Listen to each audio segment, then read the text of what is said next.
नमस्कार दोस्तों, आज की कहानी है राम जन्म की कथा।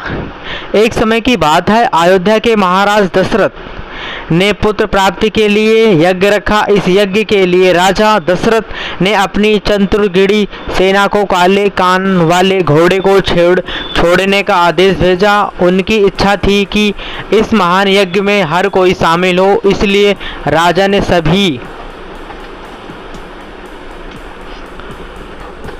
ऋषि मुनियों व विद्वान पंडितों को आमंत्रण भेजा। निर्धारित दिन पर महाराज दशरथ अपने दोस्त गुरु वशिष्ठ संग ऋषि व अन्य विद्वानों के साथ यज्ञ मंडप में पहुँचे। इसके बाद विधिवत रूप से यज्ञ की शुरुआत हुई। मंत्र उच्चारण और पाठ जैसे सभी विधि विधान के साथ कुछ घंटों में यज्ञ पूरा हुआ। राजा दशरथ ने फिर सभी ब्राह्मणों, विद्वानों व अतिथियों को उपहार में धन और गाय आदि देकर आदर पूर्वक विदा गया। उस यज्ञ में प्रसाद के रूप में खीर बनी थी। उस प्रसाद में पुत्र प्राप्ति का आशीर्वाद था, जिसे खाने के बाद तीनों रानियां गर्भवती हो गई। कुछ समय बाद चैत्र माह में शुक्ल पक्ष की नवमी तिथि के दिन राजा दशरथ की पहली पत्नी यानी रानी कौशल्या ने एक बच्चे को जन्म दिया। उस बच्चे के चेहरे में इतनी रौनक थी कि हर कोई देखकर समझ जाता था कि वह आम बच्चा नहीं है।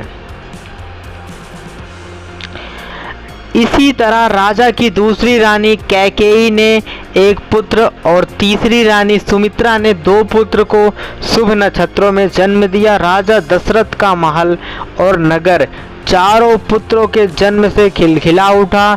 चारों तरफ आनंद और जश्न का माहौल था। पूरी प्रजा खुशी से गा व झूम रही थी। इस खुशी को देखकर देवता भी फूलों की वर्षा करने लगे। इस जश्न में शामिल होने के लिए कई ब्राह्मणों भी पहुँचे और राजा दशरथ के बेटे को आशीर्वाद दिया। खुशी से झूम रहे राजा दशरथ ने ब्राह्मणों को खूब दान दिया। फिर अपनी खुशी जाहिर करने के लिए उन्होंने प्रजा व दरबारियों में भी धन, रत्न और आभूषण बंटवाए। समय आने पर सबकी मौजूदगी में चारों बालकों का नामकरण भी किया गया। महर्षि वशिष्ठ ने उनका नाम रामचंद्र, भरत, लक्ष्मण और शत्रुघ्न रखा।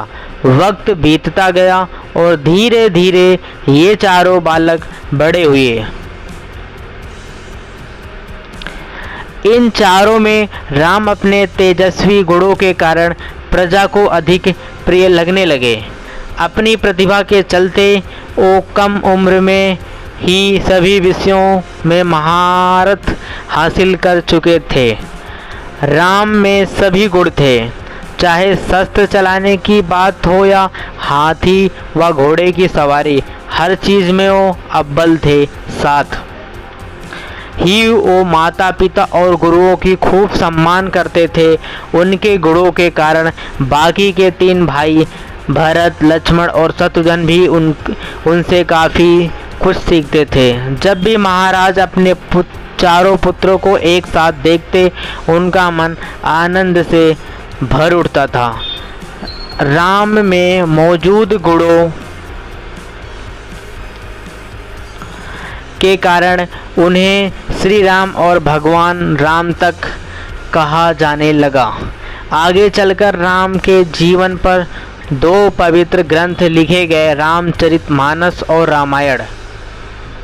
कहानी से सीख: व्यक्ति के गुणों ही उसे पहचान दिलाते हैं। अगर गुण और संस्कार अच्छे हों तो वह भगवान तुल्य हो जाता है। Thank you dears.